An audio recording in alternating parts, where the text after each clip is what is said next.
Hello there, ladies and gentlemen, and welcome to another episode of CookieCast.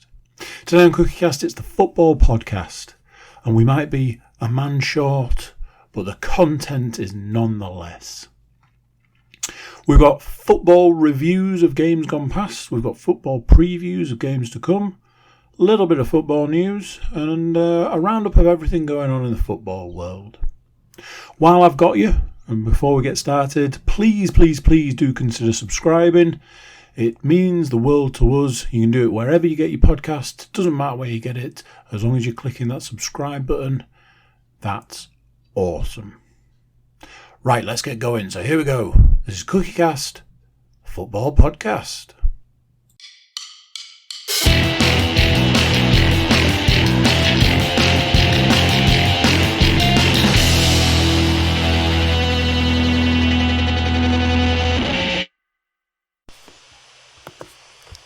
Recording in progress.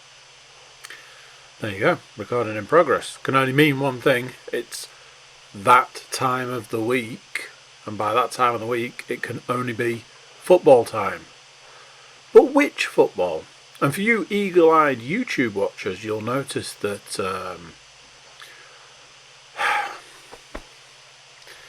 one of our collective is not here because he's been assassinated. No, that's not true, is it? No. Yes, Stuart Woodmansey is poorly sick, so he will not be in attendance. However, his predictions will be. So, basically, it's like he's here. We're talking round ball, which is football. So, Paul, the host who has all of the most, will talk us through the start of this. Thank you very much, Andrew. You're not wrong. Yes, that is correct, ladies and gentlemen. It is indeed a weekly dose of football nonsense. Slightly smaller than usual Hull bias. Obviously, as we've discussed, our brethren is not able to join us this week, and obviously we wish him a speedy recovery. And I dare say he will be listening to the podcast to catch up on what he's missed out on, which is obviously us predicting Hull to get beaten. But we'll come to that later on. So another week, another batch of games to discuss. So let's dive straight in from last week's games, Mr. Cook. Last week's games look a little something like this. Some interesting goings on in last week's games. I nearly shortchanged Stu by a whole point. I nearly shortchanged him, and then I was like, "You're an idiot." Speaking of Stu, what would only be the way with him not being here is if his team was up first. So Hull City versus Fulham was the first game of the week. As he's not here, does anybody want to take his score duties, or should I just read from the book? Well, we can go into a little bit of backstory, not particularly football related, but slightly football related, I suppose.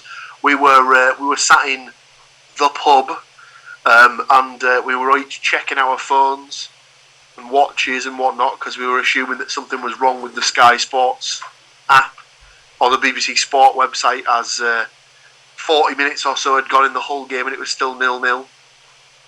Because we were obviously under the assumption that Hull would be at least four or five goals down by half time.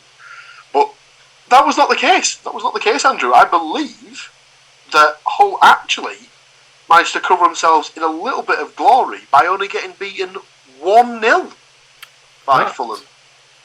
Is correct, according to my book. Do you know? I can't think who scored though. It was Mitrovic. Probably some absolute no-name who's never played in the Championship before. Oh no, that's right. It was of course Alexander Mitrovic, equalling the Championship record of 31 goals in a season in February. Yes, he's performed a Cooper Cup, some might say.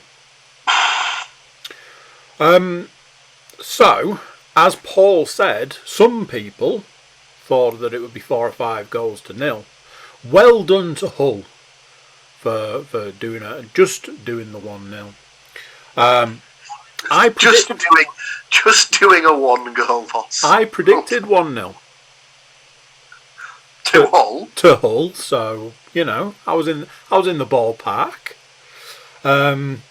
You gentlemen, were in a ballpark. Sadly, that ballpark was a baseball park rather than the football. Yes, you gentlemen all predicted Hull to get slaughtered, so that's points all round for you all, and I'm surprised that you all put down Mitrovic to score a goal. Or 2. Or 3. So, points there, gentlemen. So, everybody starts the week with 2 points, apart from me, who starts the week with nothing. I think something's gone a little bit wrong. But it's okay, because Middlesbrough will sort out the score by going up against Derby County. Quiet game, this one, wasn't it, Paul? Not a lot went on. I mean, you could say that. We didn't have the problem of, oh no, the Sky Sports website must be broken with this game, as notifications going off left, right, and centre, ping, ping, ping, ping, ping, ping, ping, ping, and it's the game that obviously I'd go out on a limb to say I would presume that neither Matt nor Stu particularly care when Borough win, unless of course they've predicted the goal scorers, in which case they'll be nice and happy. However, on this occasion, this was one of those games where the more Borough scored, the happier every person on the podcast became, because it was against Derby, who no one on the podcast likes. So we were all thoroughly ecstatic to see that Middlesbrough managed to rack up 4 goals to Derby's 1 goal for a 4-1 win. It indeed was a 4-1 win. Do you have the 4 Middlesbrough goal scorers to hand? Certainly do. The first was an own goal from Lee Buchanan. I mean, own goals against Derby are just all the sweeter. They make the victory taste even better. The second was a first Middlesbrough goal for Aaron Connolly.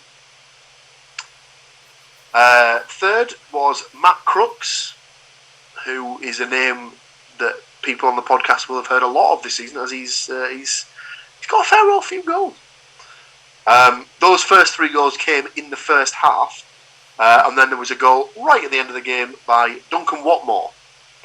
The Derby equaliser at the time was scored by Max Bird.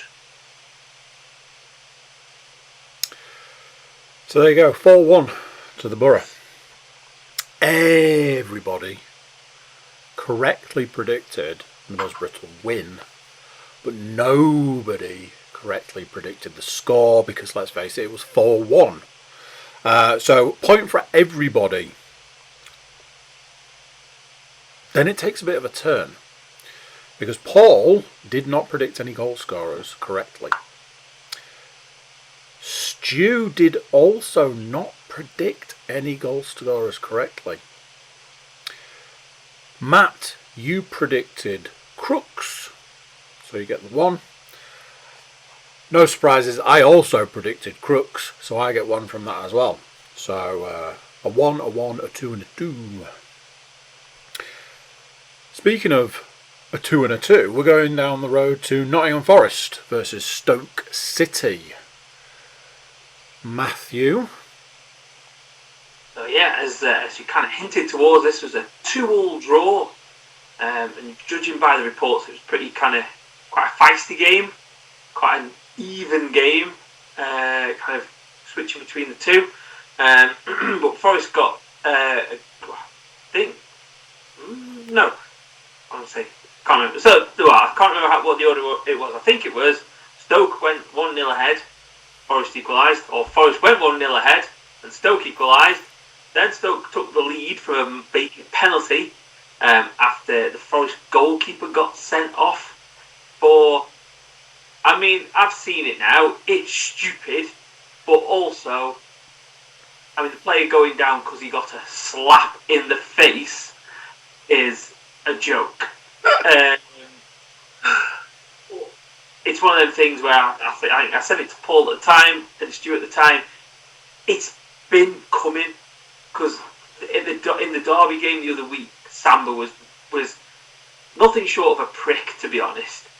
And he had a rush of blood to the head the other week when Forest conceded against Leicester, and he's just been like on one for the past month of just like complaining all the time and stuff like that. And it's kind of not very becoming of anybody. We have low standards of footballers at times, and it was even lower than that. So he got sent off. Joe Worrell, who's the club captain and a defender, because Forest had used up all their subs, went in the net. Obviously conceded the goal immediately, but then right at the end of the match, James Garner hit the crossbar, and everyone's favourite battling midfielder popped up with a header to score the equaliser. So 2-8. Ryan Yates putting one in. It was 2 apiece, and a weird one for scores, because Paul had Forest down to win. So no points. But Johnson to score, so 1 point. I nearly screwed Stu out of a point in this game, because I was like, he's put 1-1 down, so he doesn't get any points. And I was like, hang on a minute, he's predicted a draw, so he does get a point. But then didn't predict any goal scorers, so 1 point. Matt, you had Forest down to win, so no points there. But you predicted Yates to score. What? So points there. I had Forest down to win. No points. But if you think I'm not putting Johnson down to score a goal, think again. So everybody managed to get 1 point out of this game in a multitude of different ways. Utter madness. It's very hard to keep track of, Andrew. Very hard. If only there was a book with all of it written down. And even with it all written down, I still managed to fluff it. If anybody's interested at this point in time, we're staring down the barrel of Paul on 4, Stu on 4, Matt on 5, myself is on 3. But it's okay. That's not the end of the games. So this is where it's all decided. All the points are going to change, because we've got a bonus game. Sheffield United going up against Hull City. And the goals just kept... Goal fiesta. A goal fiesta is right, Paul. I mean, I needed not only a calculator, but abacus.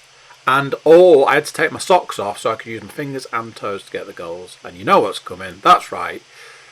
It was a 0-0 draw, so all of the points that would have been gained from all of the predictions was no. And you don't get any goal scorers for no goals scored. So nobody got any points there. So a 4 for Paul, a 4 for Stu, little old me on 3. Winning the week with 5 points, Mr. Matthew Moore. Congratulations to you, sir. Well done. I must travel to York to do my predictions. There you go, you see. Right, Paul, where next? Well, I'll tell you what, we switched it up last week and did the This Week in Football first, and then the predictions. So let's go back to the old fashioned, shall we? And we'll do our predictions for this upcoming week, and then we'll have a little talk about what's happened this week in football. Spoiler alert, not that much. Really? Okay. So, as previously mentioned and re-mentioned, Mr. Woodmansey is not here with us this week due to illness. But it hasn't affected his texting digits, so he has sent me full predictions for the games. I will point out at this point in time, I'd already put my predictions in the book before we have to go down that route. AFC Bournemouth go up against Nottingham Forest. Our first of 6 games to predict. Matt will pick last. Myself and Stu are already in the book, so it's only fair that Paul goes first. No? So this is one of those tricky games because obviously Bournemouth are in the top 2. Forest are just outside the playoffs. So it's one of those ones where, from a Borough perspective, it would be ideal if both teams could conspire to lose this game. But it would make more sense, I suppose, from a promotion perspective if Forest won. So, I'm going to go with my optimistic hat, and I'm going to go for a narrow 0-1 Forest win. Okay, there's nothing wrong with that. And I fancy a BJ, Andy. That's right, I fancy a Brennan Johnson goal. You need a shower and a BJ, not necessarily in that order. Okay, so your prediction is set in stone, or written on paper. Stu has gone with a 1-1 draw, with Solanke scoring for Bournemouth and Colback scoring for Forest. I reckon Forest can get this done. So I've gone with a 1-2. I've also gone with Solanke, Johnson and Zinkernagel to score for Forest. So Matt, it's just up to you to tell us what's really going to happen in this game. I've gone the opposite way to everybody else. I've gone to a 2-1 Bournemouth win. And Solanke and Dembele score for Bournemouth. Okay. And Davis to score the consolation for Forest. Okay then. Obviously we've got up next Podcast Derby. Bristol City taking on Middlesbrough. Paul, you will pick last. Myself and Stu are already in the book. And Matt, you picked last, so why don't you go first? I've gone for Desmond, 2-2. Oof. Okay. Vyman and Martin to score for Bristol City. Okay. I'm going to go a brace for the new boys, Connolly and Balogun, to get the Borough goals.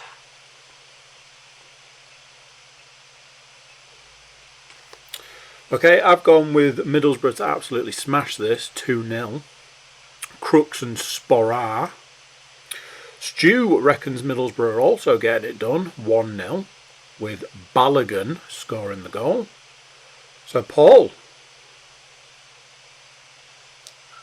I also agree with you, Andrew. I believe it will be a 2-0 Middlesbrough win. Oof, love it.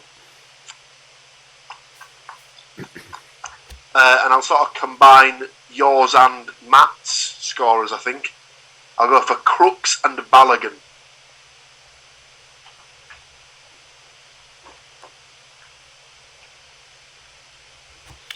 Okay. The Queen's Park Rangers, as known by their friends QPR, taking on Hull City. He's not here, and if he was, he'd be going last. So I will read his prediction last. Tell you what, it's 1-1 for me. Adoma scoring for QPR. And he likes the cereal. That's right. The Honeyman getting Hull's goal. Matt. I've gone with, apologies to Stu, a 2-1 victory for QPR. Okay. With Austin and Willock scoring, QPR, and Lewis Potter scoring for Hull. Okay. Paul? This is another one where ideally could do with the podcast home team getting the result, as QPR are above Borough in the league, so it could do with a Hull win. I don't think it's going to happen though. Sadly, I think they're a bit too strong for all the minutes. I'm going to go for a 2-0 QPR win. Okay. I would like to go for Chair and Dykes to get the goals. Okay, so Stu agrees with you, Paul. 2-0 to QPR.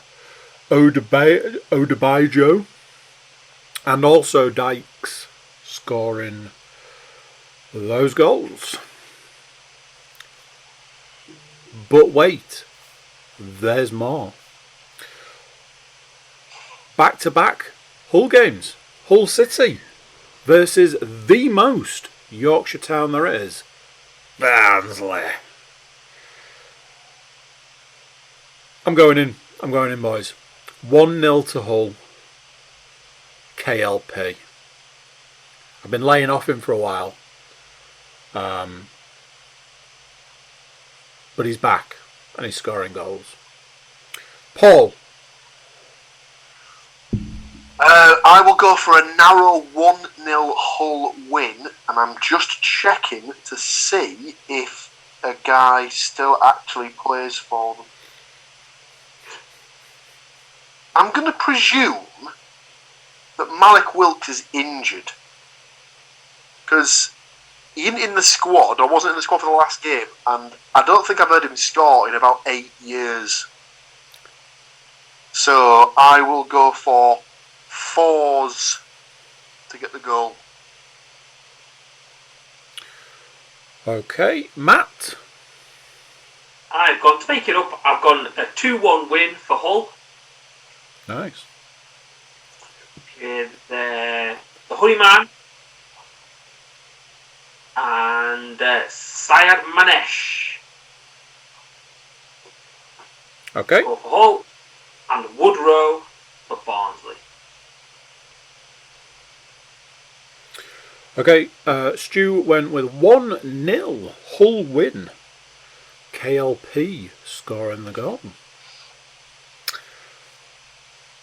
Middlesbrough are going up against West Bromwich Albion. Paul, you will pick last. I'll tell you what I went with.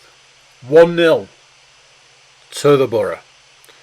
And I've been trying to bring the old boys back. So what more to score? Stu has gone the other way. 0-1. So West Brom beating Hull with Grant scoring a goal. Matt. I've gone 2-1 to the Borough. The Baggies won't like that journey. Crooks and Sparrow for Borough, and Jordan Hugill for West Brom. He didn't play for you lot, did he? He's at Cardiff. How did I do that? He was on loan at West Brom, but he had his loan cancelled and then he's gone to Cardiff. Oh man. If it makes any difference, they do have Adam Reach, who used to play for Borough, and they've also just signed Andy Carroll. Oh, Andy Carroll. Go on then.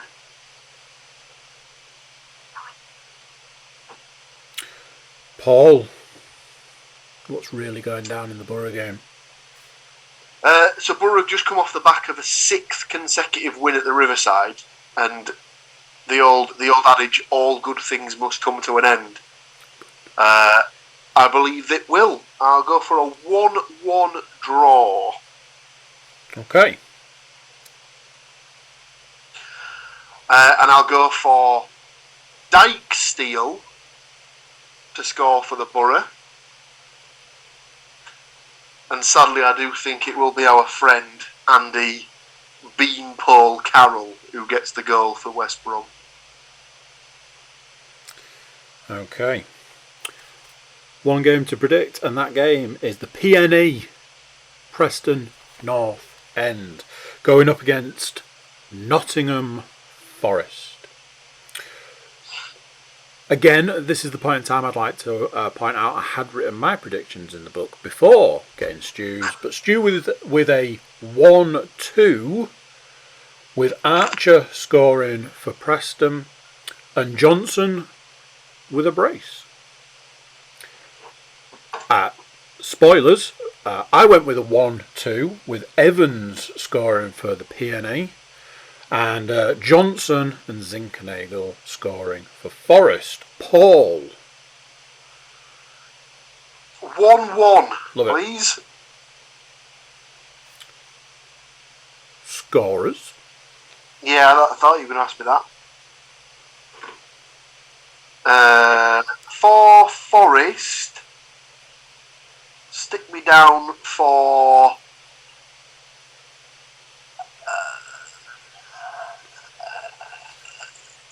Spence. Preston. For Preston, Daniel Johnson. Okay. Matt. I have followed Stu with a 2-1 to Forest. And 1-2.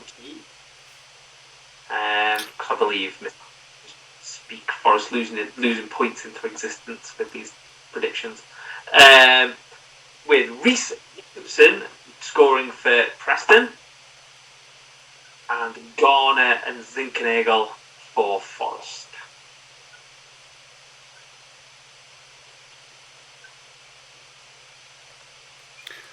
That's it. 6 mighty games predicted for the upcoming week. We're going to talk a little bit of news, but first, a small intermission. Time for you to get popcorn and a drink, and we will be straight back. Recording in progress. It is. She's right. Allegedly. Maybe it isn't like all those other times. So, we've predicted games, we've reviewed games. All that's left to do is talk about this week in football from a news perspective. So, what's been the happy hap in the football world? Bit of a slow week, to be honest with you. There's only a couple of things that I've got, and one of them is more of a uplifting-y type sort of thing. So we'll finish with that. But obviously, to date the podcast slightly, this week is the beginning of the knockout rounds of the Champions League and Europa League and Conference League. But obviously, no one gives any sort of a shit about that. And then last night was PSG versus Real Madrid in what a lot of people were classing as Kylian Mbappe's audition for his eventual and inevitable move to Real Madrid on a free in the summer transfer window. And he didn't disappoint by scoring a 94th minute winner, which I was actually watching live and had a bet on for him to score the first goal. And so I was like, oh yeah, lovely. Very nice. Well played, Kylian. That'll add another couple of zeros to the end of the check that they don't have to write for you in the summer. But yeah, it was one of those annoying situations where I was watching the PSG versus Real Madrid game and kept getting constant reminders that in the other game that was being played at the time, Man City were just scoring 5 goals. So yeah, annoying that I missed a lot of goals, but on paper that was the game to watch. But yeah, he's quite the player, and obviously he was in the same team as Messi, who managed to miss a penalty. So I sent my friends a text saying Messi doing his best Ronaldo impression, of course. This was on the same night when Ronaldo was scoring for Man United, however. So that's kind of it, really. However, to bring the mood up slightly, but in a kind of awe and slightly heartbreaking way, there is a article on Sky Sports which is entitled "Swindon fan 6 whose mum can't afford food gives 26 pence to favourite player." Swindon Town fan Joe, aged 6, writes heartwarming letter to his favourite club. "Mummy doesn't have any money to come to Swindon games because she has no money for food and has to pay for my dinner at school." Swindon Town are on the search for a 6-year-old fan who wrote to the club saying his mum has no money for food and still donated 26 pence to his favourite player. The club put out the request on Twitter to track down the writer of the letter, who referred to himself only as Joe and gave his age as 6.5 years old, but left no return address. In his letter he wrote, "Mummy doesn't have any money to come to Swindon games because she has no money for food and has to pay for my dinner at school." Attached to his handwritten correspondence, he attached a 20p, 5p and a penny to donate to forward Harry McCurdy, who joined the club last summer and scored their only goal in an FA Cup defeat to Man City last month. The note has gone viral since it was shared by Swindon on their official Twitter account on Tuesday evening, where the club said they would love to get in touch with Joe with numerous offers of financial support for Joe's family and a Just Giving page which has already hit its £1,000 target established. All played to the old football family there. It definitely goes to show that, like, yeah, fair enough. Everyone knows that in the small sample size, footballers are, hugely overpaid. They make questionable decisions most of the time, and sometimes they're not the role models that they probably should be and stuff like that. But massive props to Swindon there for not just sort of letting that one be swept under the rug. I mean, I would presume it's one of a number of letters that they get on a weekly basis from young fans and stuff like that, but very rarely will they get ones with money attached to them and stuff like that. So, yeah. I think, obviously when we talked about it, when it was going on, when we were talking about the European Super League, and we talked about killing grassroots football or killing lower league football, I think that's why that is important, the kind of the lower league football, because they do still have that sense of community as opposed to clubs that go higher up through the divisions. And you see, like, it always cracks me up when you watch Match of the Day, because they have to have their weekly thing on where they're doing their football and the community stuff and the players there, and I know it's COVID and stuff like that, but it's like, oh look, Kevin De Bruyne joined this school in Manchester via Zoom. So he's tagged it on the end of his training session to go and sit in there for 10 minutes. And it's kind of like, I've kind of spoke about it before. When I was at, there's a photo of my mum and dad's house of me with Stuart Pearce. And that was because every season, at the start of every season, all the Forest players after training would go and sit under the exec stand, or the Brian Clough stand as it's now known, at Forest, and they would sign autographs for 3 or 4 hours. And some of them looked thoroughly fed up, but on the whole, they sat there and they'd talk to you and they'd sign autographs, and then you'd go back the next year like I did with my photo with Stuart Pearce, and first time he went, "Is this you?" Because obviously I'd grown significantly in the year in between. "Oh yeah, it's definitely me." "All right, okay," kind of thing. They laugh and joke about you, kind of thing. "Oh yeah, you must be nearly as tall as me now compared to last year." Kind of, like they make little jokes about that. And I think there still is that spirit further down, like in your League One, in your League Two, possibly in the Championship. But I think it's kind of going in this kind of era of like players not staying at clubs for a long time, and this kind of push to get better and better and better. That there's not as much that community side of things. I know it's slightly different because they're very rich people, and there's weirdos on this planet that kind of want to do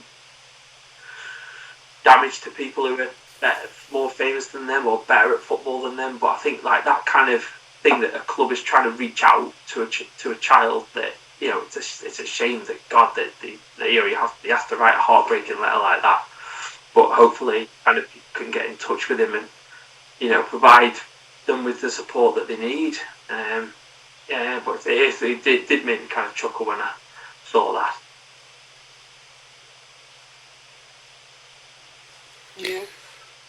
Yeah, I'll always be first up to say that it'd be nice to see things like the bigger clubs and the very well paid footballers doing just that little bit more, week in, week out. But yeah, good on him for trying to seek him out and help out and stuff. And yeah, more of that is what I would say. More of that, please. That's what we want to see. So nothing else news-wise, nothing else newsworthy. Quite weak. Well, there we go. Sometimes it's a busy week. Sometimes horses get punched, and other weeks they don't. So there's that. Well, we here at the Football Podcast send our love to Stuart Woodmansey. Get well soon, sir. We miss you. And we here send our love to you, the listener, and indeed the watcher. And we will see you next week. We will see you next time for more football predictions, football reviews, and football news. Until then, it's goodbye from these lovely gentlemen. Goodbye from me. And we'll catch you next time. See ya! So there you go. What do you think to that? Another one done. Another week of games gone. Another week of games to come. Very exciting times ahead. Plenty of football to look forward to. Big thank you to Matt for joining us. Hi Stu. Hope you're feeling better soon. Whilst I've got you, that last little bit is to ask you to subscribe wherever you get your podcast. Jump over to thecookiecast.com. Check us out over there. See what we got going on. And yeah, that's probably about it. Right, that's it for this one. Until next time, I'm going to say bye, and I'll see you then.